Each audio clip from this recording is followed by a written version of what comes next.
Hola, ¿qué tal?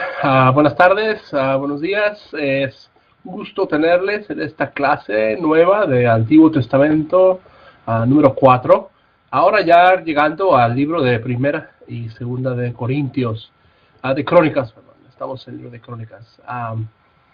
Es un gusto estar aquí. Mi nombre es Omar Palafox. Estamos adelantados ya bastante historia, bastante recorrido que hemos estado haciendo desde Egipto. En realidad, mucha historia, muchos nombres, muchos lugares, pero lo más importante es que podamos encontrar a nuestro Señor Jesucristo en todo esto, que podamos recordar que la historia nos recuerda el pasado para animarnos a buscar un futuro, algo bueno para nosotros. ¿Por qué no oramos primero y después continuamos con nuestra clase? Bienvenidos. Dios Padre Celestial, Creador, gracias por estos momentos que podemos estudiar, podemos abrir las páginas de estos libros que nos demuestran lo grande que eres, Señor, lo poderoso que ha sido que la gente te siga, que pueda buscarte.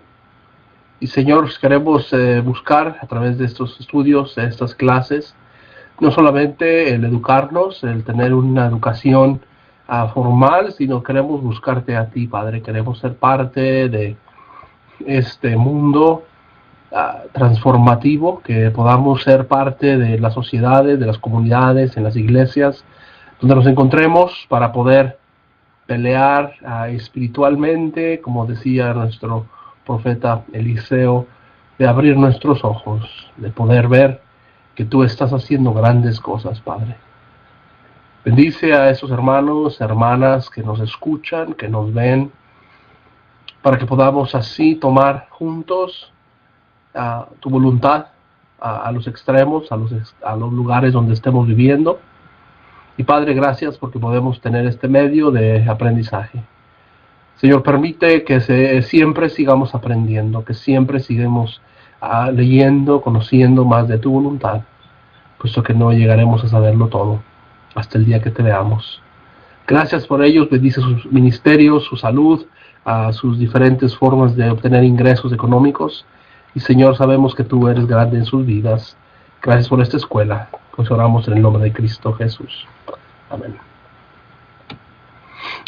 Pues entonces estamos en el libro de Crónicas, estamos hablando de la historia de un Israel que se encontraba de alguna manera separado, aparte, que estaba asediado con tanto pecado, tantos problemas, estaban llenos de templos, estaban haciendo incienso a otros dioses, estaban con otros sacerdotes. No había respeto a la palabra de Dios, hasta habíamos leído que ni siquiera tenían el libro del pacto, se había perdido, ¿no? Josías lo va a encontrar con esta mentalidad de reformar, de cambiar, pero a pesar de esos esfuerzos, de esos cambios que ellos quisieron hacer, aún así, pues la gente va a ser llevada a una destrucción, ¿verdad? A una destrucción. A través del tiempo vemos que Israel, la parte norte, fue llevada a Siria, fue destruida totalmente, fue esparcida entre los medas, fue llegada a otros lugares donde ya no podemos seguir estos lugares. La Biblia no habla de ellos, solamente que fueron llevados y destruidos. Pero de la parte sur de Judá, hablamos que en el año 622 antes de Cristo fue que se encuentra este libro de Josías, y alrededor de los 10 años después, no fue mucho tiempo, es que se va a destruir a Babilonia, va a destruir a Nínive. Entonces Nínive va a llegar al norte a destruir esto, a llevarse a todos los israelitas. Mientras tanto, Babilonia al sur va a subir al norte y destruir a Nínive. Entonces, por eso, alrededor del año 597, que serían algunos 13, más o menos, unos 15 años de diferencia, es cuando Babilonia, por primera vez, el imperio va a venir hacia el oeste, yendo alrededor de los ríos Éufrates y Tigris, y baja hasta Jerusalén. en donde va a llevarse los primeros cautivos, a los primeros que van a ser sus súbditos. En estos estaría Daniel el profeta, a toda la gente noble, gente de riqueza, de sabiduría, a personas distinguidas de Jerusalén, porque los babilonios era su práctica, ¿no? Llevarse a esta gente de nombre, de renombre, para poder después regresar. Entonces la primera deportación, en lo que se llamaría, es el año de 597 antes de Cristo. Después, el año 587 es la segunda deportación, de Israel, en donde podemos ver que aquí se destruye el templo. Entonces, esta pequeña historia rápida donde empieza a verse un crecimiento de Babilonia, apagan a Nínive, bajan a Jerusalén, se llevan a los ricos, regresa a Babilonia la segunda vez y totalmente se lleva todo. Destruye el templo, el oro, la plata se la lleva, todos los utensilios de Israel, de Judá, perdón, van a ser llevados a Babilonia. Entonces, hasta el año 582 antes de Cristo, es la tercera deportación. Entonces, se va a llevar a un grupo, se va a llevar a otro grupo, se va a llevar a un tercer grupo. En el segundo es cuando se destruye el templo, y por eso ahora queda solamente desolada la ciudad de Jerusalén, sin paredes, sin templo y sin ningún tipo de vida de Dios, del pueblo de Dios, de Israel, de Judá, de esa gente escogida por Dios. Entonces van a estar ahí alrededor de 70 años de esclavitud. Al año 539 más o menos es cuando se levanta este rey sirio, ¿verdad?, que va a levantarse con los persas y van a destruir ahora a Babilonia. Entonces, de algún aspecto, Babilonia sube a destruir a Nínive, después baja a destruir a Jerusalén, crece en sus riquezas, se queda en poder en sus riquezas, alrededor de los 50 años, a lo mejor por ahí más o menos, 55 años, después siguen los persas, crecen los persas, aplazan a Babilonia, y Ciro queda ahí. Ahora Ciro no va a conocer la historia de Israel, de Judá, por eso solamente en el año 538 él va a hacer este edicto, ¿no? este mandato de que regresen a reconstruir la ciudad, que regresen a reconstruir el templo. Ahora, todo esto es parte del contexto donde los libros de crónicas salen a la luz. Es interesante que siempre que nosotros tenemos una experiencia, entendemos que la vida es diferente. Cuando tú y yo vivimos algo de nuestra experiencia, cambia las perspectivas que tenemos. Por ejemplo, cuando nosotros hemos tenido un accidente manejando un vehículo o un carro, sufrimos cambios en nuestra vida. Ya no vamos a manejar igual, ya no vamos a ver vehículos igual. Va a haber una manera de que hemos experimentado algo drástico. Por lo tanto, vamos a ver la vida con una perspectiva diferente.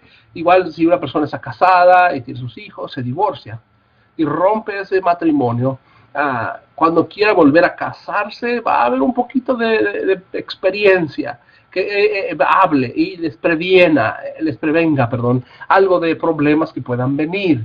Entonces, esto es lo que sucede. Acaba de pasar este gran exilio en Babilonia. Se fueron llevados a cautividad y ahora cuando regresan, la historia de Crónicas es un poquito reconsiderando o viviendo de alguna manera todo lo que es estar con Dios, ¿verdad? Ahora nosotros queremos recordar por eso en 2 de Crónicas 1:12, recibirás sabiduría y conocimiento y además te daré riquezas y bienes y gloria, como nunca antes tuvieron los reyes que te antecedieron ni los reyes que te sucedieron. Entonces, Dios aquí está hablando a Salomón, ¿no?, en esta parte, recordando que yo voy a estar contigo. Nadie va a tener esto. Nadie va a tener la sabiduría, ni el conocimiento, ni las riquezas, ni los bienes, ni la gloria. Entonces, esa fue la época máxima de Jerusalén. Era la época grandiosa de Israel. Y ahora estamos en una parte opuesta, donde están siendo esclavizados. Ahora, nosotros para los cristianos es importante considerar que no todo lo que leemos es algo extraño a nosotros, ¿okay? Es algo foráneo a nosotros.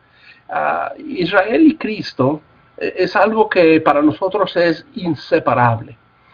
Nosotros no podemos leer el libro de Crónicas, primera y segunda de Crónicas, sin considerar que Pablo mismo hablaba con respeto de esto, ¿no? En Romanos capítulo 9, versículo 1 al 5, dice Pablo: digo la verdad en Cristo, no miento, mi conciencia me da testimonio en el Espíritu Santo. Tengo una gran tristeza y un continuo dolor en mi corazón, porque desearía yo ser mismo maldecido y separado de Cristo, por amor a mis hermanos, por los de mi propia raza, que son israelitas. De ellos son la adopción, la gloria, el pacto, la promulgación de la ley, el culto y las promesas. De ellos son los patriarcas, y de ellos, desde el punto de vista humano, vino Cristo, el cual es Dios sobre todas las cosas, bendito sea por siempre. Amén.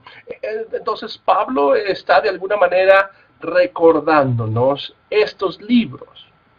Ahora, él no refiere directamente al libro de Crónicas, pero los libros del Antiguo Testamento, especialmente estos libros, donde habla de esta gloria, donde habla de este pacto, donde habla del culto, del templo, de los reyes, de la importancia de los profetas, hablar con ellos, de estas promesas que fueron dadas a ellos.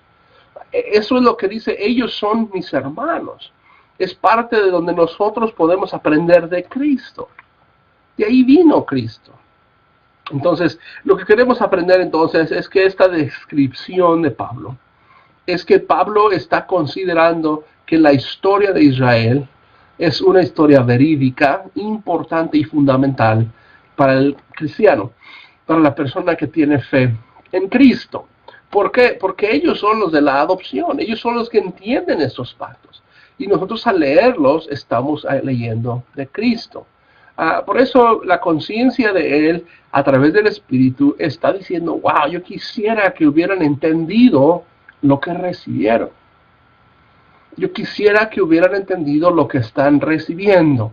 Entonces, de alguna manera, todo esto se pone en una perspectiva en la que Israel, que fue llevado al cautiverio, ahora está ignorando a Jesucristo. Entonces, lo que sucedió en Crónicas sucede ahora en el Nuevo Testamento una vez más. La gente, las personas que buscaban satisfacer a Dios, ahora no entienden que está en Cristo. Por eso la necesidad de nosotros es de ver a Cristo. Pablo va a continuar diciendo que los verdaderos israelitas son los de Cristo. Capítulo 9, versículos 6 al 8 habla: ahora bien, no estoy diciendo que la palabra de Dios haya fallado. Pablo está hablando en el contexto de que el pueblo de Israel era parte del plan de Dios. Era un plan que Dios desarrolló para que ellos llegaran a estar con él. Y no quiere decir que la palabra haya fallado, porque no todos los descendientes de Israel son israelitas. Entonces, esta tensión que puede existir es un poquito difícil de olvidar, de que no todos los que son israelitas son los que descienden de Israel. Ni todos los descendientes de Abraham son verdaderamente sus hijos. ¿Okay? Pues él dice: tu descendencia vendrá por medio de Isaac. Esto significa que los hijos de Dios no son los descendientes naturales, sino aquellos que son considerados descendientes según la promesa. Entonces nosotros podemos ver que parte de la historia de Crónicas es esta historia de pactos, de contacto con Dios, de una relación, de una adoración, de un templo. Pero ellos no vieron a Cristo. Ellos llegaron a perderse de Cristo. Pablo dice: yo daría mi vida, mi salvación la entregaría para que ellos vieran esto. Ahora, esto a nosotros nos debe de dar ánimo, porque si tienes fe en Cristo y vivimos según esta promesa de Dios, es que hemos sido verdaderamente israelitas. Nosotros los cristianos, los que tenemos fe en Cristo Jesús, somos los verdaderos israelitas. Ahora, para alguien que tiene su fe judía, pues puede ser un poquito lastimoso oír esto. Inclusive a alguien que tiene una vida, una fe musulmana, islámica, puede causar el mismo efecto. ¿Por qué? Porque Abraham era el padre de esas tres naciones. Era el padre de esas tres formas de pensar religiosamente hablando. Y nosotros sabemos que Pablo por eso causaba esos dolores de cabeza en sus presentaciones, en sus grandes sermones que él daba. ¿Por qué? Porque no son los verdaderos israelitas, lastimaba entonces a la gente, al igual que lo lastima hoy. Por eso la pregunta es, ¿por qué estudiar primera y segunda de Crónicas? Y la respuesta es, porque nosotros somos los verdaderos israelitas. Somos los seguidores de Cristo. Somos los que podemos nosotros de alguna manera ver que esa historia es de nuestros antepasados. Es gente que estuvo en un remanente. ¿Okay? Jesús dice que muchos son llamados y pocos son escogidos. Entonces, imagínate, si la iglesia hoy la consideráramos así, ¿cómo sería la iglesia? No todos los cristianos van a ser salvos. No todos los que estamos en Cristo vamos a tener la vida eterna. ¿Por qué? Porque algunos estamos haciéndolo equivocadamente. No estamos siguiendo la promesa. Estamos siguiendo religiosidad, estamos siguiendo prácticas ritualistas, cosas que solamente nos alejan de Dios, ¿verdad? Entonces lo que queremos ver es recordar que esta práctica del estudiar el Antiguo Testamento es parte de lo que él está diciendo. Pablo quiere salvar a Israel, pero solamente lo podrían hacer ellos mismos. Por eso esta expresión de Pablo en Romanos, no son los hijos de la carne los que son los hijos de Dios, sino los que son los hijos de la promesa, los que son considerados descendencia. Entonces, yo creo que esto es lo que me anima a estudiar estos libros y recordar que la escritura es parte de palabra de Dios. Nosotros hemos hablado de esto, que es inspirada por el Espíritu Santo. Nosotros podemos ver estos textos y recordar que también nos hablan mucho de Dios, ¿verdad? Nos recuerdan mucho de Dios en sus palabras, en sus ejemplos y sobre todo en ver que Dios estuvo con ellos, ¿verdad? En el canon hebreo, esta parte de la escritura de Crónicas era una división llamada los escritos, o esta palabra de hagiografa, que eran como palabras santas, gráficas santas, ¿no? Hagio, santo, gráfico, grafa. Entonces, son palabras santas, son palabras de Dios que nos ayudan a entender un poquito más el contexto. Ahora, tengo esta pequeña tabla que se ve ahí de los siglos 900 antes de Cristo, por ahí, en la época de Babilonia, en la zona de Babilonia, perdón. Esas eran unas tablas de barro, ¿verdad? Que hacían los cuadritos. Y cuando estaban, perdón, cuando estaban frescos, cuando ellos están aún frescos ahí, están queriendo utilizarlos para decir algo, perdón.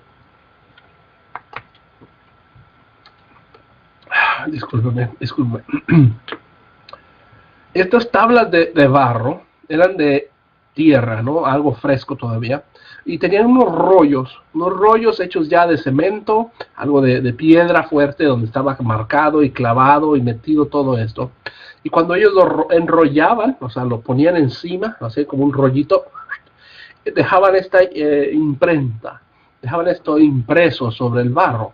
El barro estaba fresco aún, entonces al rodar esta piedra, un tipo de rodillo que se movía, dejaba impreso, ¿no? Y esto solamente es algo impreso de la tableta del dios del sol, ¿no? En donde, si ustedes pueden ver aquí, este círculo en medio es el sol, que está siendo adorado por estas tres personas que están aquí. Y aquí está el rey, ¿no? El rey de Babilonia. El rey que estaba aún así intercediendo por la gente con este dios. Entonces, no tenemos el tiempo ni el deseo tal vez de estudiar todas estas imágenes, pero lo que quería es que viéramos cómo puede ser algo tan extraño a nosotros. Y podemos decir, ¿para qué estudiar la Biblia? ¿Para qué estudiar esos términos, estas palabras, esos lugares? Y la respuesta es porque somos nosotros los directos, los descendientes de Cristo. Somos los verdaderos israelitas. ¿Okay? Entonces, cuando hablamos de David, cuando hablamos de Salomón, cuando estamos hablando del templo, cuando estamos hablando de los levitas, es parte de nuestra historia. Es parte de lo que somos nosotros el día de hoy. No quiero decir que restauramos a Israel y que creemos todo lo que ellos estaban haciendo y lo tenemos que hacer el día de hoy, sino que cuando veamos ese templo y que fue destruido, nos debe de causar a nosotros sentimientos de que Dios estaba haciendo justicia a un pueblo. Lo que quiero es juntar, aceptar lo que hacemos nosotros y nuestra voluntad junto con la del pueblo de Israel. No es algo foráneo a nosotros, ¿okay? No es algo extraño a nosotros, es algo de lo que somos parte nosotros, es nuestra historia también. Ese es tu templo, ese era mi templo. Allí es donde ellos adoraban al Dios verdadero, creador del universo, al mismo Dios que tú y yo adoramos a través de Jesucristo, a través de su Espíritu Santo que está en nosotros. Entonces, lo que queremos ver es que el pueblo de Israel ahora está encontrado en una regresada del exilio. ¿Okay? Entonces, si nosotros tomáramos el libro de Primera y Segunda de Samuel y Primera y Segunda de Reyes, y fuera un solo libro esos cuatro, y quitáramos los crónicas, y siguiéramos estudiando Esdras y Nehemías, sería una historia continua, una historia de cronicidad, está en orden cronológico. Pero por alguna razón, los que hicieron el canon decidieron colocarlo aquí en medio. ¿Okay? Por eso la tradición judía coloca a Esdras como el libro del autor. Es el libro que por tradición ellos creen que Esdras fue el que los escribió. Esdras es alguien que va a venir después, el sacerdote Esdras, a escribir esto, para dejar un récord, un informe de lo que había sucedido desde Adán. ¿Okay? Entonces es un conjunto y se considera una parte. Entonces Primera y Segunda de Crónicas, Esdras y Nehemías podría ser considerado otra parte. Lo que queremos decir es que según la interpretación que tú y yo tomamos, podemos seguir Primera y Segunda de Samuel, Primera y Segunda de Reyes y después Esdras, Nehemías como si fuera una sola parte, o podemos leer Primera y Segunda de Crónicas con Esdras y Nehemías como una segunda parte. Entonces es como la parte A y la parte C, o la parte B y la parte C. ¿Cuál de estas tres es la que encaja? Y eso es lo que debemos de saber, que nosotros de alguna manera podemos leer las 6, y eso es lo que nos da el beneficio de estudiarlas. El libro de Crónicas fue escrito después del exilio, es lo que se llamaría un post-exílico, es un autor post-exílico. ¿Por qué? Porque aquí el autor habla, por ejemplo, en Primera de Crónicas 3, 19 al 24, de este Zorobabel, ¿verdad? Zorobabel en el año 520 a.C., refiriéndose a Ageo, el profeta también. Aquí ya estaban regresando del exilio, entonces no pudieron haber escrito eso antes del exilio, puesto que no hubieran regresado. Al hacer esta mención, nos da un poco la fecha de cuándo es que pudieron haber sido escritos estos libros. Es una historia que cuenta la historia de David y tiene familiaridad con los libros de Samuel y de los reyes. El punto sobre todo es que es una fuente de conocimiento, Primera y Segunda de Crónicas, en donde podemos ver muchas similitudes con Samuel y Reyes. Los libros de Samuel y de Reyes son libros históricos y nosotros podemos aplicarlos de esta manera, pero los libros de Crónicas son un poquito más teológicos, en donde podemos ver esa corrección de teologías diferentes, ¿verdad? Y todo porque por el experimento, por la experiencia, por lo que vivieron en este exilio, ¿verdad? Entonces también parte de estos libros de Crónicas tienen como algo central el templo y la adoración, ¿verdad? Si tienes ahí sus Biblias, pueden ver, por ejemplo, en el capítulo 23, a lo mejor desde el 22, por ahí habla acerca de los preparativos de la construcción del templo, habla mucho acerca de los sacerdotes, de los músicos, de los cantores, habla de todo lo que está sucediendo con los encargados, los oficiales, los porteros del templo. Entonces, queremos ver que el punto principal que Israel había fallado era el de no tener un templo para adorar a Jehová. Cuando leímos en Reyes, por ejemplo, con Josías, se hablaba de tanta maldad, donde los reyes tenían templos de prostitución, tenían templos de quemar incienso a otras imágenes, a otras deidades, a otras maneras de interpretar la vida, en donde hasta el templo de Jehová tiene imágenes de oro, tiene tantas cosas que fueron sustituidas, ¿no? Inclusive cambiadas de Jehová hacia otros dioses, a otras deidades. Ahora, esto es lo que sucede, que el templo, al ser ignorado o dejado como algo común y corriente, empieza a olvidarse la gloria de Dios. El libro de Crónicas nos va a recordar la importancia de las genealogías, del orden de vida desde Adán, cómo es que Dios ha venido trabajando para poder llevarnos a el templo. Y no solamente al templo, sino que va a hablar de un futuro más emocionante, algo más lleno de esperanza, que es el Hijo de Dios, ¿verdad? Por ejemplo, Primera de Crónicas 5, versículo 2, de Judá surgirá el rey ungido, pero el derecho de primogenitura será otorgado a José.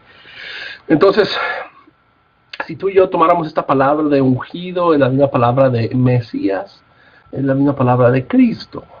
Entonces, de Judá surgirá el Cristo. Entonces, ¿cómo podemos nosotros ver que el templo y la adoración es la parte central para poder ver que lleva a Cristo, ¿verdad?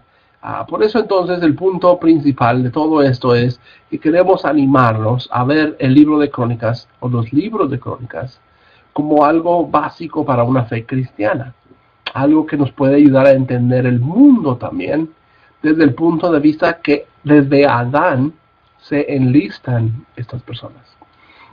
El libro de Mateo, por ejemplo, va a hablar algo similar, empieza con nuestras genealogías, ¿verdad? Entonces lo que estamos queriendo animar es ver que lo importante es la perspectiva con la que nosotros vemos las cosas. Es importante notar que cuando nosotros estamos viendo algo, desde el punto de vista que lo veamos, es desde donde veremos la verdad, y pues solamente somos responsables de esa perspectiva nuestra. Por ejemplo, cuando ustedes pueden ver un accidente, chocan dos vehículos en una esquina, y hay 2 o 3 personas que iban caminando por ahí. Si llegáramos a preguntarle a cada uno de ellos, ¿qué es lo que sucedió? Cada uno de ellos nos daría su perspectiva. Yo iba viendo hacia el suelo, yo iba viendo, no vi nada. Yo solamente oí que chocaron, subieron los frenos y ¡paz! Chocó el carro. O a lo mejor podíamos ser alguien que iba caminando y vio todo. Wow, yo vi todo. Yo vi que la señora iba hablando por teléfono y volteó y dio el volante y chocó. Muy diferente la perspectiva del que sí vio el ejemplo, el accidente, del que solamente iba viendo hacia el suelo. A lo mejor otra persona vio y oyó, pero no entendió qué es lo que pasó, porque había otro vehículo ahí estacionado. Entonces él vio y oyó, pero su vista fue limitada por otro vehículo que estaba ahí estacionado. Entonces cuando le preguntáramos a estas personas, su perspectiva sería muy diferente. Uno diría lo que vio y otro diría lo que no vio. Ahora, lo que podemos hacer es preguntarle a los que estuvieron en el accidente mismo. Y los que estuvieron en el accidente mismo darían una perspectiva única. ¿Por qué? Porque esa experiencia sería la de ellos mismos. Ellos están contando su propia experiencia. Los libros de Crónicas es lo que son. Israel muerto, perdido. Solamente quedan los judíos y solamente queda un grupo pequeño de judíos. Ellos son los que escriben los libros de Crónicas después de haber experimentado el el exilio, el ver destruir el templo, el ver que mataron a sus niños, a sus mujeres, quitaron el oro, quitaron todo, o sea, vieron la pared de Jerusalén destruida, una perspectiva de vida diferente. Y por eso los libros de crónicas se deben de leer en una manera teológica en comparación de una lectura histórica de los libros de Samuel y de los reyes. Los libros de Samuel y los reyes solamente se va a escribir como algo histórico, ¿no? Algo que está sucediendo. Crónicas es algo teológico, reflectivo. La audiencia a las que los libros se escriben es la comunidad de judíos que regresaron del cautiverio en Babilonia y necesitaban una continua edificación desde Adán hasta ellos pasando por el rey David. Esta identificación muy necesaria. Recuerden que habíamos hablado en el libro de Deuteronomio, en el libro de Éxodo, que el pueblo de Israel necesitaba identificarse con el yo soy, con el gran yo soy. Salieron de una esclavitud de Egipto, no tienen conocimiento de la palabra de Dios, y ahora es lo mismo. Este pueblo que fue 70 años esclavizado, ahora no conoce a Dios. Ahora no necesitaban tantos detalles, porque de alguna manera sí tenían historia. Solamente fueron 70 años de exilio, comparado con 400 años de esclavitud en Egipto, ¿no? La generación que entró a Egipto no es la que salió. En Babilonia, a lo mejor algunos sí son los que salieron. Daniel, el profeta, no es uno de ellos. Él va a morir allá, ¿verdad? Para los judíos era un solo libro, pero esos libros fueron divididos en la Vulgata y en la Septuaginta, ¿no? Cuando fue traducida al griego y cuando fue traducida al latín. Por eso es importante notar que se debe de considerar el primer y segundo de Crónicas como un solo libro, no separarlos.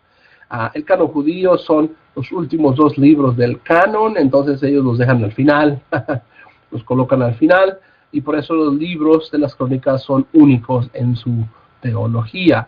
Son tan diferentes, son autónomos, que por eso a veces se dejan hasta el final, ¿verdad? El libro del profeta, del apóstol Juan, es algo muy similar, ¿no? Están los 4 evangelios y Juan está hasta el final, porque él es el único diferente. Los otros 3 son sinópticos, tienen la misma perspectiva, ¿no? Escribieron desde el punto de vista similar.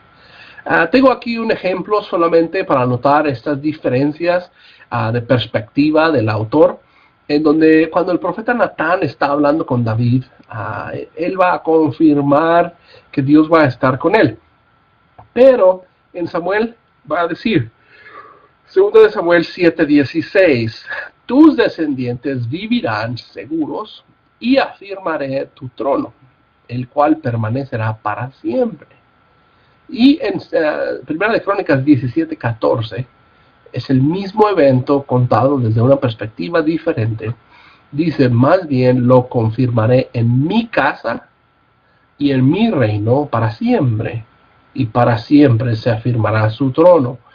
Entonces está hablando de pequeñas diferencias entre tú y mí, ¿verdad? El libro de Samuel está hablando de que el reino es de David, los descendientes son de David, está afirmando a David, pero el libro de Crónicas es reflectivo, reflexiona y da cuenta que la casa no es de David, la casa es de Dios. La casa es solamente de Dios. ¿Por qué? Porque de Él es el reino. Él es el verdadero rey de Israel, es el verdadero rey de Judá. Entonces estas pequeñas correcciones de este ejemplo nada más se pueden encontrar de varias maneras a lo largo de los libros, ¿no? Se puede ver que pues a veces ellos estaban un poquito arrogantes, un poquito creídos, que se extendían a nosotros somos el gran pueblo de Israel, ¿no? Hablando de Salomón, hablando de David, hablando de las victorias, hablando de tantas cosas que ellos habían hecho en la historia, pero cuando están en la cautividad es un cambio de corazón, ¿no? Un cambio de mente. Por lo tanto, los autores de Crónicas están considerando eso como un impacto en lo que están diciendo. Por eso esta pequeña tabla que podemos ver aquí es este modelo en donde cuando Samuel y Reyes fueron escritos antes del exilio, pues ellos solamente se consideran parte del tiempo, ¿verdad? Aquí ven esta rayita pequeña de Génesis, sale la flecha hacia el exilio y continúa después del exilio hasta Jesucristo.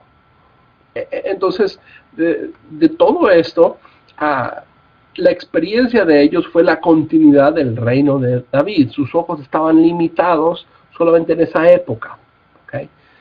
No estaban pensando más allá de ellos. Todavía en la mente de ellos, jamás y nunca se podría considerar un exilio. O sea, ellos estaban diciendo, eso nunca pasaría aquí. O sea, nosotros somos tan fuertes, tan poderosos, Dios está con nosotros, mira el templo, mira los sacerdotes, mira los holocaustos, las ofrendas, las pascuas, wow, todo lo que estamos haciendo. Y cuando nosotros vemos que por eso, en perspectiva, después del año 538 del exilio, no, pues es diferente. La continuidad no es tanto de David, sino es una continuidad del reino de Dios, ¿verdad? Entonces, Crónicas es algo que está fuera del tiempo y se regresa hasta Génesis. ¿Okay? Y por eso el primer capítulo, el primer versículo empieza diciendo Adán. Adán, Set y Enos, porque regresa hasta con ellos, ¿verdad? Hasta el principio de Génesis. Hasta el principio de Génesis. Esto nos ayuda a ver que usaron los libros de Samuel y de Reyes para escribir los libros de Crónicas. ¿Okay?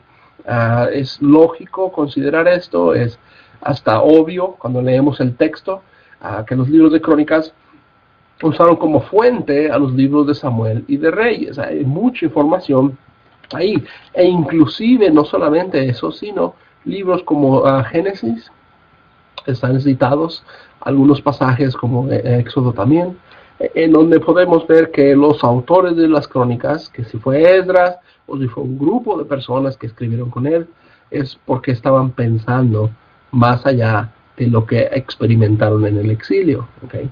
Ahora, para ti y para mí, por eso, lo importante es el cumplimiento de Jesucristo. Ese cumplimiento de su venida, de su presencia, es el reinado de Dios. ¿Okay?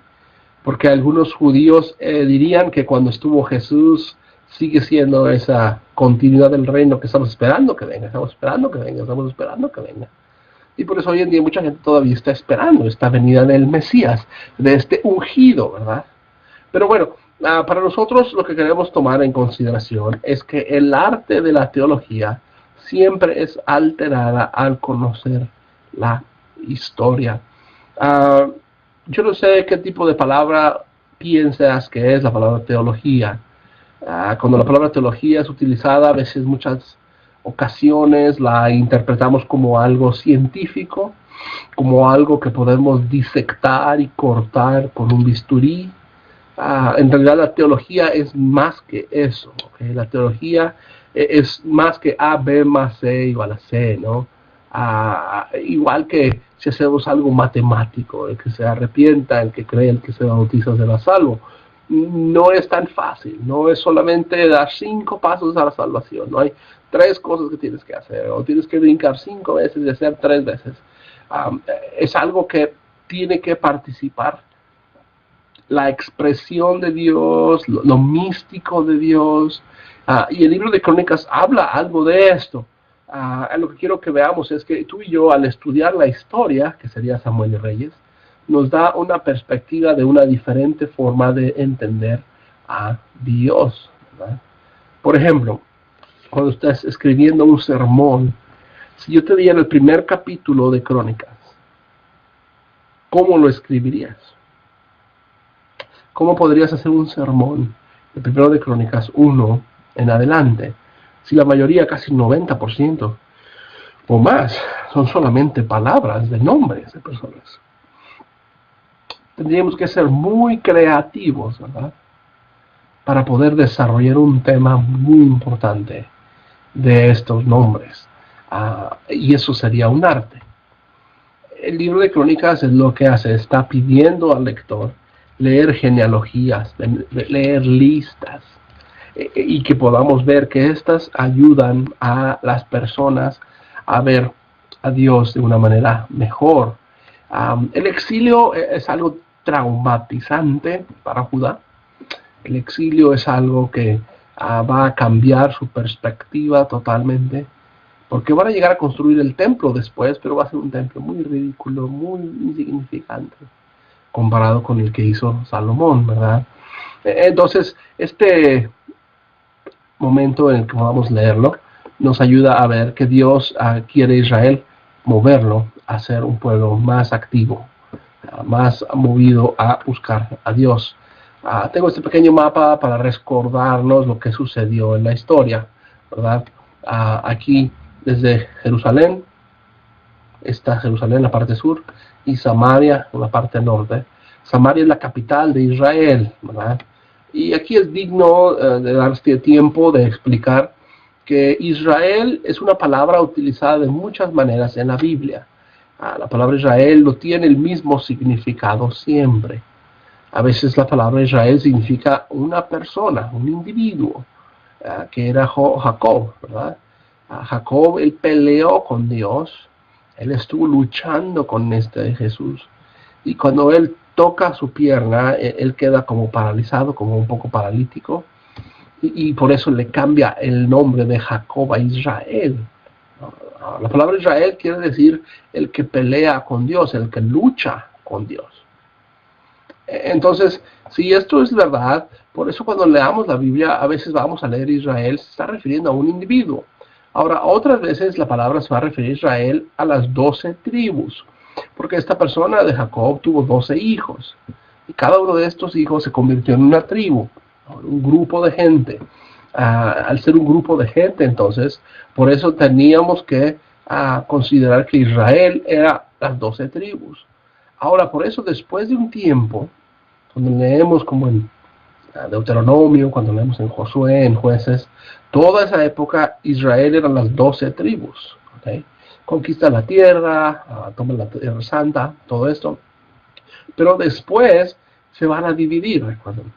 Se van a dividir al norte y solamente van a quedar 10 tribus. Y al sur van a quedar 2 tribus.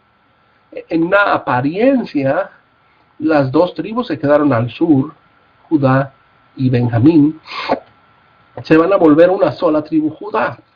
Y los israelitas se quedan con la mayor parte. Y la historia casi diría, ¿por qué no continuamos con estas 10 tribus? Son mejores, son más grandes. Pero por eso muchos son llamados y pocos son escogidos. De esas 10 tribus que ahora se llama Israel, van a ser destruidas todas. No va a haber más Rubén, no va a haber más Dan, no va a haber más Neftalí. Todas ellas van a ser llevadas. Por eso de aquí en adelante ya no va a haber Israel como lo conocemos. Aquí en este mapa, estas flechas rojas o rosadas, es lo que hicieron los asirios. Ellos van a bajar al sur, se llevan a estos pueblos, ¿verdad? Y los llevan hasta Media, los llevan a Arán, los riegan, los esparcen por allá. Pero, de alguna manera, cuando ellos aún así traen a otras personas, recuerden que hasta los leones se los comen, ¿verdad? Los leones se los comen. No había de alguna manera que ellos vivieran ahí. Dios no quería que se estableciera así, ¿verdad? Por ejemplo, dice en Segunda de Reyes 17, 25, pero desde el principio, cuando ellos empezaron a vivir ahí, no mostraron reverencia a Jehová, por lo que Jehová les envió leones que los mataran. Entonces ellos le informaron al rey de Asiria, la gente que tú trajiste cautiva, la que hiciste que habitara en la ciudad de Samaria, no conoce la ley de Dios, quien no les ha enviado leones para que los maten. Entonces, en pocas palabras, Dios se aseguró de destruir todo lo norteño, todo lo que estaba en la parte norte del pueblo. Israel quedó terminado, Samaria quedó terminado. De aquí en adelante es solamente un pueblo de gente revuelta de otras naciones, ¿verdad? Por eso cuando Jesús llega, unos 400 años después de que se construye ese templo y todo, los samaritanos son tan odiados, son tan repudiados, son personas que no son puras, no son de Dios 100%, ¿okay? Esa gente ya nunca va a ser de Dios. Ahora, Jesús va a ir a evangelizar a ellos, entonces en el plan divino de Dios sí tienen una parte en el reino de Dios, pero en el reino de Judá ya no. Ahora, por eso los judíos van a crecer, van a tener esta reforma con Ezequías, perdón, con el rey Ezequías y Josías después, su nieto de Ezequías. Y van a reformar todo, ¿no? Van a destruir los altares, van a empezar a mover todos los dioses ajenos y van a extender su vida un poquito más, ¿no? Como unos 150, 180 años. Pero después Dios dice, aún así los voy a destruir. Entonces por eso Babilonia aquí viene, ¿no? Babilonia aquí es donde está, regresa a Jerusalén y destruye en 3 ocasiones. Entonces lo que va a hacer primero es que Nínive viene a destruir el norte de Israel. Después los esparce 2 veces en Media y los esparce en Harán. Después Babilonia, unos 12 años después, 13 años después, sube al norte, destruye a Siria y se convierte en el reino de todo este poder. Tiene, conquista a Jerusalén, lo destruye, lo aplasta 3 veces, destruye el templo, destruye las paredes, hace todo lo que va a hacer y se regresa, lo hace una 3.ª vez y crece. Alrededor también de unos 15, 20 años vuelven a crecer, son un gran reino, y los Media y los persas, aquí abajo en la parte derecha, arriba del Golfo Persa, ellos van a crecer y van a aplastar a los babilonios, y este es Sirio, el rey sirio. Por eso entonces esta parte nos ayuda a entender gráficamente que Dios tenía un plan, ¿okay? Un plan de ir haciendo más pequeño, más pequeño, más pequeño, el grupo de donde vendría Jesucristo, de donde vendría el Señor Jesús. Por eso dice, de Judá surgirá el rey ungido, ¿verdad? Ungido. Entonces lo que queremos ver en esta pequeña introducción al libro de Crónicas es que las historias de Samuel y Reyes y Crónicas no son opuestas, sino complementarias, ¿verdad? A lo largo de la historia, cuando los libros fueron traducidos, los hebreos llamaban a los libros de Crónicas los asuntos de los días. Okay, ese era su nombre, los asuntos de los días. Pero cuando fue traducida al griego en la Septuaginta, ellos lo tradujeron y dijeron asuntos omitidos. Muy interesante que los nombres que ellos dan son como si fuera algo sobrante. ¿Okay? Los asuntos de los días, o sea, era algo pues, así en general. Asuntos nada más. No tiene algo específico de sacerdotes o de reyes, o simplemente son historias, son asuntos nada más. Ahora, en griego inclusive utilizar la palabra omitidos, o sea, estos fueron olvidados, fueron puestos a un lado, y ahora los tenemos en este compendio, en este libro, en estos libros. Entonces los nombres mismos nos determinan que mucha gente los creía diferentes a los reyes y a Samuel, pero lo que queremos ver es que no son opuestos, ¿ok? No está contando 2 historias diferentes, es la misma historia con perspectivas diferentes.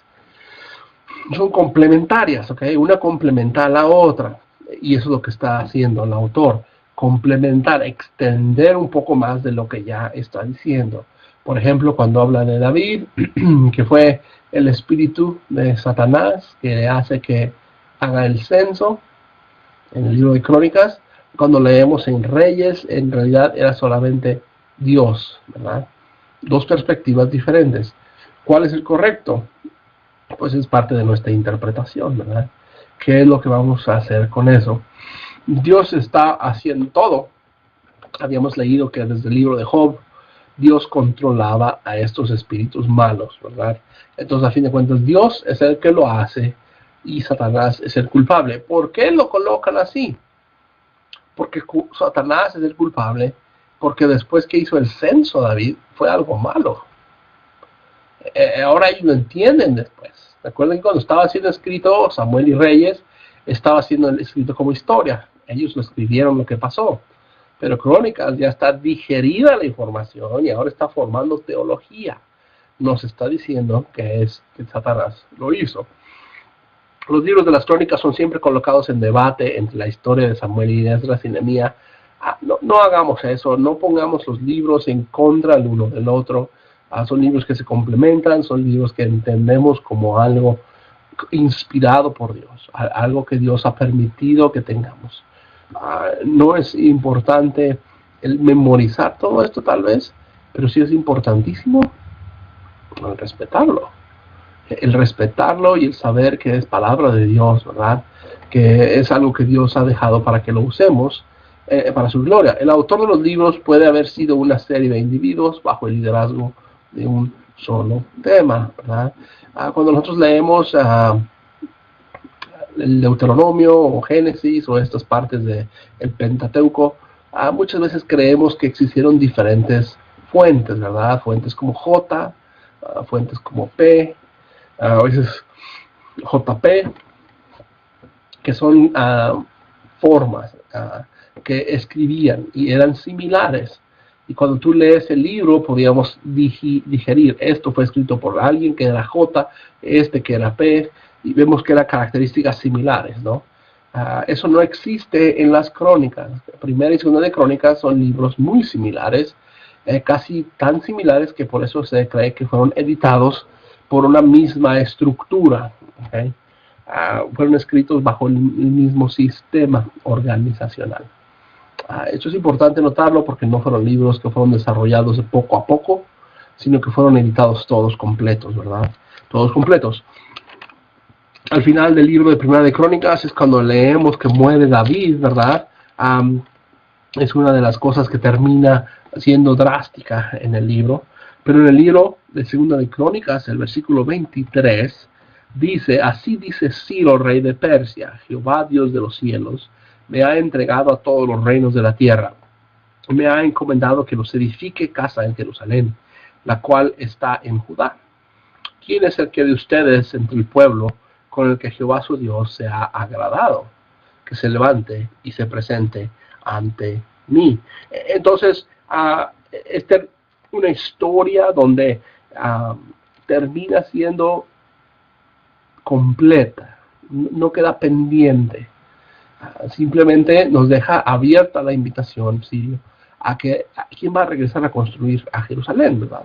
Por eso habíamos dicho que podías leer Primera y Segunda de Crónicas y seguir Esdras y Nehemías, o podríamos sacar Primera y Segunda de Crónicas fuera y meter y leer Primera y Segunda de Samuel, Primera y Segunda de Reyes, Esdras, Nehemías. La historia encajaría, ¿verdad? Por eso Esdras y Nehemías es la historia que encaja con las dos partes, la histórica, pero también con la teológica. ¿Okay? Algunos temas ideológicos, lingüísticos, tópicos literarios, en su retórica se asemejan a Samuel y Reyes más que a Esdras y Nehemías. Entonces, casi si los estudiamos desde estas disciplinas, temas ideológicos, lingüísticos, tópicos literarios, encajaría más con Samuel y Reyes. Podríamos leer Samuel y Reyes y después Crónicas, encajaría más, pero de alguna manera cronológicamente encaja mejor con Esdras y Nehemías. ¿Okay? Entonces esto es lo que vamos a tener que dividir en nuestra mente, vamos a tener que tratar de ver qué es lo mejor para leerlo en contexto, ¿verdad? Para que no podamos confundirnos y causar problemas. Por eso la contribución teológica de estos libros es esta. ¿Okay? El autor tiene un mensaje, tiene conceptos, tiene ideas espirituales, un mundo religioso en su mente. Ellos están escribiendo, queriendo formar algo en la mente del lector, como si fuera algo asumido, algo que ya se tiene, algo que ya estamos considerando existente. ¿Okay? Por eso el libro tiene esta contribución teológica, en donde ya Dios ha trabajado con Israel. Su enfoque es el aceptar y aplicar la ley del templo bajo el liderazgo de los sacerdotes levitas. Entonces habíamos dicho esto al principio. Las genealogías son muy importantes en los 9 capítulos, pero después empieza a hablar mucho más de David como rey y la presencia de los sacerdotes en Israel, en Judá y sobre todo en Jerusalén, ¿verdad?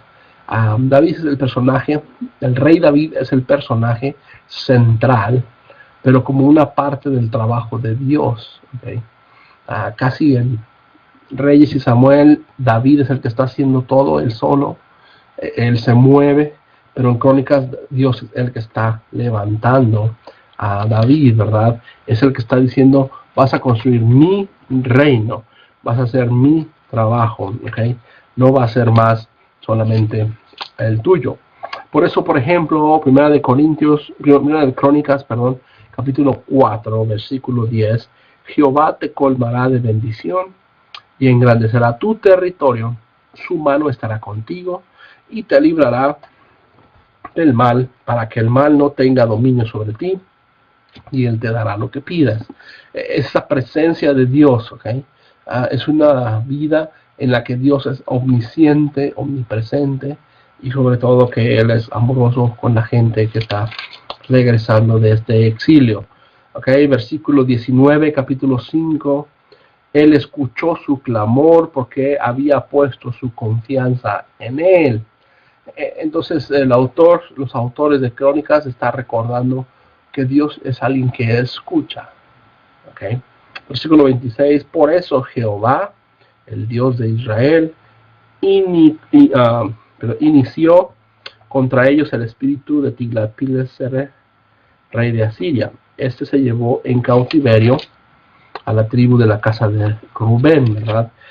Entonces Jehová es el que mueve los espíritus. Él es el que está controlando a Nabucodonosor, es el que está construyendo a Sirio. Él es el que está levantando a los persas, a los medas, ¿no? Es lo que habíamos dicho, el profeta Daniel lo había dicho desde el principio. Creemos que Dios está haciendo esto solamente como reacción, pero Dios lo había planeado así. Por eso el libro de las genealogías es tan importante, porque las genealogías nos muestran que ha habido como un hilo continuo de gente. De Adán a Noé se recorrían cada una de ellas, ¿verdad? El personaje de David es central, ¿verdad? No solamente es central como alguien importante, sino como alguien que sí ejerció esta voluntad hacia Dios, ¿verdad? Recuerden que él corta la cabeza de este Goliat. Él es el que destruye esto, y por eso nos da al rey solo, por ejemplo, y sus pecados no son mencionados, ¿no? El pecado de Betsabé con David no es mencionado. De alguna manera lo que quieren es demostrar que David fue grande, ¿no? Creció, y cuando hace el pecado del censo es cuando él muere, es cuando el templo es atacado, ¿verdad? Entonces por eso el libro de Crónicas es algo diferente. Por eso el versículo 31 del capítulo 6, estos son todos los que David ordenó para que ministraran en la casa de Jehová, en el lugar donde estaba colocada el arca. Entonces la casa es de Jehová y David solamente es un ministro, es un siervo. ¿Okay? Es alguien que está colocando otros servidores en la presencia de Dios, ¿verdad? Otro ejemplo entonces aquí que podemos ver del libro de Crónicas es que en los comienzos está citando otros libros, ¿verdad? Por ejemplo, Adán a Noé, Crónicas 1, capítulo 1, versículo 1 al 4, es casi lo que se está citando en Génesis 5. Entonces el autor tomó esos nombres de ahí. Los hijos de Noé, primera de Crónicas 1, 5 al 23, fueron tomados de Génesis 10, ¿verdad? Pueden ver del 5 en adelante, los hijos de Geté, los hijos de Javán, los hijos de Excus. Todo esto está escrito en Génesis 10, ¿no? Después del diluvio. Los edomitas, por ejemplo, primera de Crónicas 1, 38 al 54, están en Génesis 36, 20. Entonces está en los comienzos del libro utilizando los recursos disponibles. ¿Okay? Recursos como los que son el libro de Génesis, el libro de Éxodo y otros similares.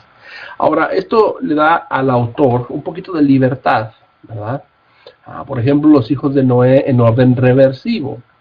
Ellos colocan a los hombres al revés. ¿Por qué?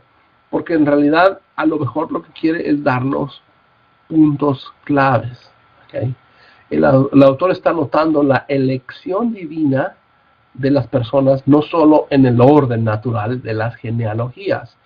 El autor de Crónicas no está interesado, no le importa mostrarnos qué es el orden, quién nació primero, quién nació después, y quién siguió, y quién siguió.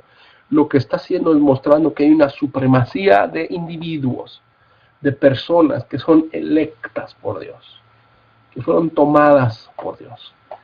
Por eso a lo mejor Shem es nombrado primero. ¿Por qué? Porque él es el que descendía de Abraham, ¿verdad?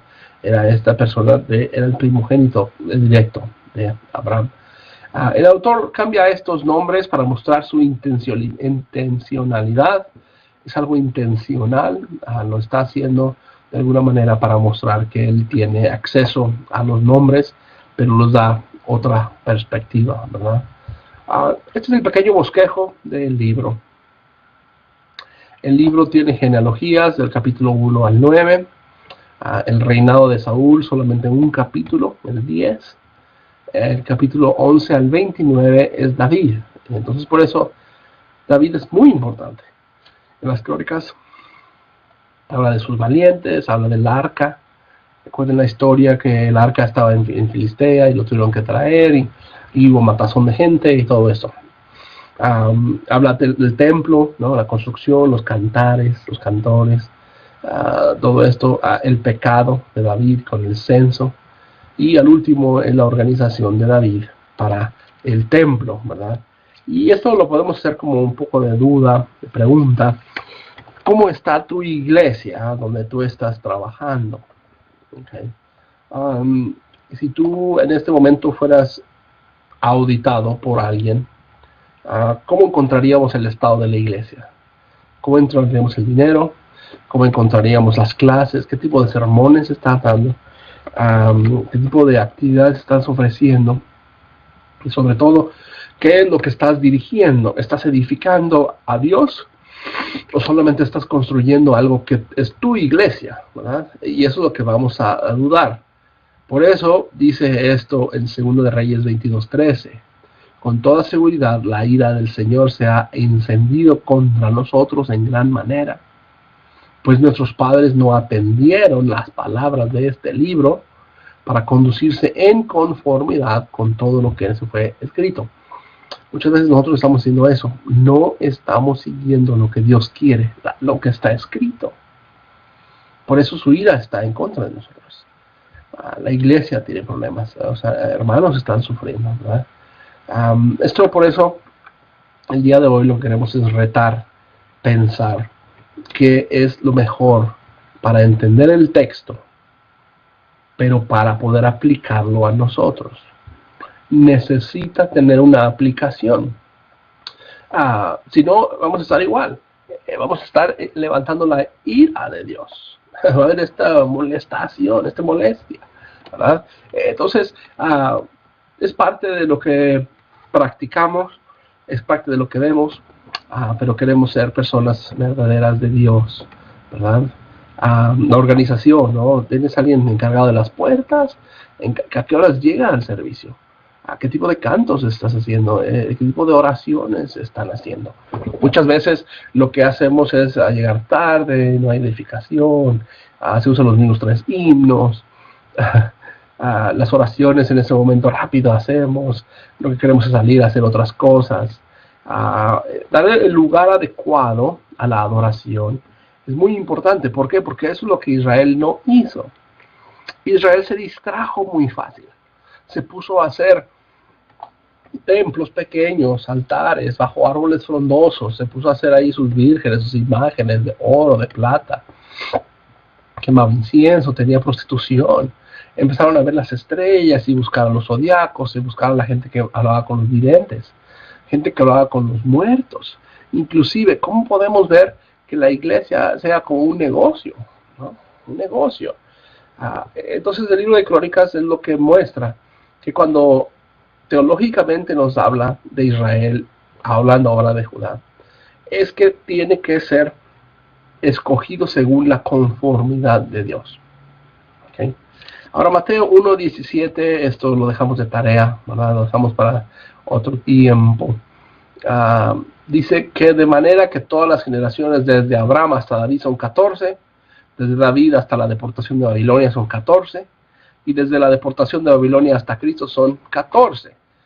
Entonces son estos 42 generaciones, ¿no? 14, 14 y 14.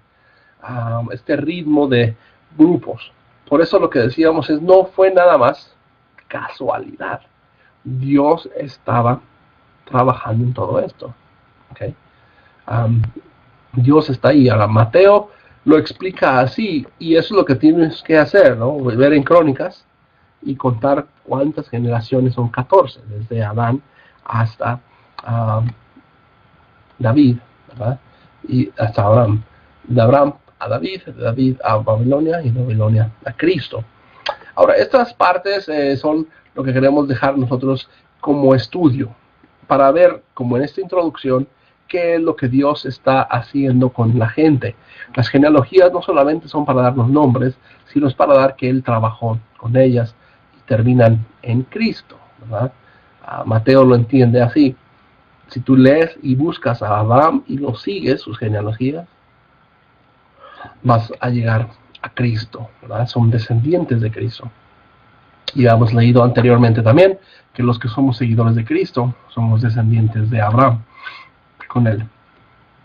El libro de las Crónicas entonces está dividido en estas secciones, el enfoque, las divisiones, las secciones, los tópicos. Simplemente, si puedes ver en este pequeño dibujo, es un bosquejo. Okay, es un bosquejo. La primera parte es las genealogías de Israel, del capítulo 1 al capítulo 9. Después del capítulo 10 al capítulo 29 es el reino de David. Entonces la mayoría del libro está basado en eso. El tema principal del libro es reconocer a Dios. Y reconoce que tú hiciste algo, pero no es porque tú lo hiciste, sino porque Dios lo hizo a través de ti. Okay, por eso el énfasis es, Dios es el rey. No es David, Dios es el rey. No es acerca de tu genealogía, Dios es el que generó esta genealogía. Es el tema principal, ¿verdad? Cada uno de estos capítulos está dividido, tiene divisiones, subdivisiones. Por ejemplo, las secciones de David está con la gente antigua, toda la gente de Adán, de Noé, todos ellos, los patriarcas. Después se enfoca en Judá, se enfoca en la gente noble, la gente importante, la gente de Israel. Después las 10 tribus, y después empieza a hablar de Saúl, solamente un capítulo para Saúl. Después sigue con los tronos que han existido con el rey David, el templo y la parte fundamental, fíjate, del capítulo 17 al capítulo 29, versículo 29, termina siendo el templo, ¿okay? Casi desde el capítulo 13. Entonces, del 13 hasta el 30 es la mayor parte del libro. Más de la mitad del libro está enfocado al templo, al servicio, a los cantores, ¿no? A todo esto, a las ofrendas, ¿verdad? Por ejemplo, versículo 21, capítulo 28, versículo 1. Reunió pues David a todos los príncipes de Israel, a los jefes de las tribus, a los jefes de la división que estaban al servicio del rey, a los jefes de los millares, a los jefes de centenas, a los administradores de posesiones, al ganado del rey y a sus hijos, a los oficiales y a los hombres de guerra. Todos estos vinieron a Jerusalén. Entonces les dijo, escúchenme, hermanos míos, yo tenía en mi corazón el edificar casa donde repose el arca del pacto, y para dejar morada de gloria para nuestro Dios, y preparé todo lo necesario para edificarla. Pero Jehová me dijo, no la edificarás. Entonces dice que va a escoger, versículo 4, él escogió rey de la casa de Judá, escogió a mi padre, escogió para mí que fuera rey sobre Israel. Entonces, el punto es que Dios está trabajando con la gente y va a enfocarse en ministerios diferentes. Va a haber personas que se encarguen de las puertas, de la ofrenda, de inclusive la adoración, ¿verdad? Del templo, capítulo 25 en adelante, ¿no? Los versículos ahí fueron los hijos de Hermán, el vidente del rey, palabras de Dios exaltar su poder. Le dio a Hermán 14 y 13 hijas que estaban bajo la dirección de su padre para cantar en la casa de Jehová con címbalos, salteros, arpas, para el servicio de la casa de Dios, conforme al rey había ordenado. Entonces, estamos hablando que había muchos instrumentos, había gran adoración, era una gran participación múltiple. Ahora, por eso podemos preguntarnos, ¿cómo estamos nosotros hoy en la iglesia? El uso de los dones espirituales. Por eso preguntaba, si auditáramos a la iglesia, ¿cómo estaría tu adoración el día de hoy? Mucho que reflexionar, ¿no? Dios está hablando que Él es el punto central, el reconocer a Dios. Por ejemplo, cuando llegas a la congregación y están ahí todos, hermanos, estamos delante de la presencia de Dios. Reconocerlo, aquí estamos con Dios. Es más, Él está aquí ahorita en esta clase. Su Espíritu está aquí con nosotros. Él es el Rey, que su gloria sea para siempre, ¿verdad? Entonces esto solamente nos habla de los ancestros de David, nos habla de las acciones de David. Entonces, a fin de cuentas, David es el central. El personaje central es David, pero el área más importante es el templo. ¿Okay? Es el templo. Por eso nosotros queremos recordarlo así. Ahora, lo que yo quiero es que veamos, para terminar, que el texto nos sirve para salvación y para llevarnos a Cristo, ¿verdad? Es un libro, o son libros que son sagradas escrituras. Aquí Pablo, hablando a Timoteo, le dice: tú desde la niñez has escogido las sagradas escrituras, las cuales te pueden hacer sabio para la salvación por la fe que es en Cristo Jesús, ¿verdad? Entonces, nosotros vemos que si tú y yo leyéramos estas escrituras, ¿okay? Estas citas bíblicas nos han dado a nosotros salvación por la fe. No solamente es estudiar nombres, lugares y fechas, sino saber que es para salvación en Cristo Jesús. Es muy importante. Cuando leemos los descendientes, las genealogías, los diferentes problemas que existieron con ellos, no solamente es para aburrirnos un rato, sino es para recordar que Jesucristo es el que nos ha salvado. Por eso mismo Jesús dice, Juan 5:39, ustedes escudriñan las escrituras, pero les parece que en ellas tienen vida eterna, y ellas son las que dan testimonio de mí. Deben de dar testimonio de Jesucristo. ¿Okay? Porque muchos leen la escritura para encontrar moralidad. Muchos leen la escritura para encontrar religión. Muchos leen la escritura para encontrar tantas cosas que ellos quieren satisfacer. Quieren satisfacer una forma de vida, un estilo de vida. Quieren satisfacer lo que no hacen, lo que sí hacen. Pero a fin de cuentas, las escrituras, como Crónicas en este caso, no hablan de eso. Y no solamente Crónicas, ¿no? También en el Antiguo Testamento completo. Ellos hablan y dan testimonio de Jesucristo.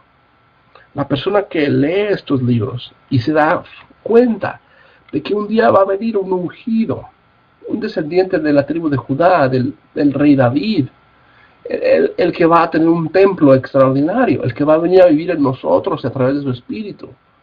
Eso es el testimonio que habla de él. ¿Okay? Y por eso nosotros no podemos olvidar que Jesús está aquí en las Escrituras. Está aquí cuando habla de Tecoa, cuando habla de Mosa, cuando habla de cualquiera de estas personas que leamos, es porque Dios está ahí con Jesucristo, ¿verdad? Por eso hemos dicho esto para terminar ya, que Pablo nos recuerda que los verdaderos israelitas son los hijos de la promesa, ¿verdad? Juan no había recordado esto, que he aquí un verdadero israelita, ¿no? Hablando de Natanael. La persona que lee primero y segundo de Crónicas y llega a la realización de que Jesucristo es el Hijo de Dios, es el verdadero israelita. Entonces, por eso nosotros los cristianos, tú y yo, cuando leemos estos libros y los estamos practicando en nuestra espiritualidad cristiana, somos los verdaderos israelitas. Somos los verdaderos descendientes de Abraham. Somos los verdaderos seguidores de esta escritura. Por lo tanto, son libros nuestros. Por lo tanto, son libros que nos ayudan a entender nuestra espiritualidad también. Tenemos que predicarlos, tenemos que enseñarlos. No tenemos que dejarlos a un lado. No tenemos que recordar que son diferentes perspectivas, no están encontrados, no están peleados entre ellos. Y esto es para encontrar que Dios está trabajando, ¿verdad? Dios está dando todo esto. Pablo lo dijo al principio, que él daría su vida para que ellos lo vieran. ¿Qué es lo que tenemos que hacer hoy? Lo mismo, ¿verdad? Dar nuestra vida entera para que otros entreguen su vida a Jesús. Espero que esta pequeña introducción de Crónicas nos sirva para poder entender mejor el libro, a ver estas genealogías, ¿verdad? Que solamente a veces son 9 capítulos, que nos dan poco entendimiento más allá de lo que hemos leído de nombres. Pero ahí está Jesús. Es la historia de nuestro Jesús, de nuestro Salvador. Que Dios te bendiga.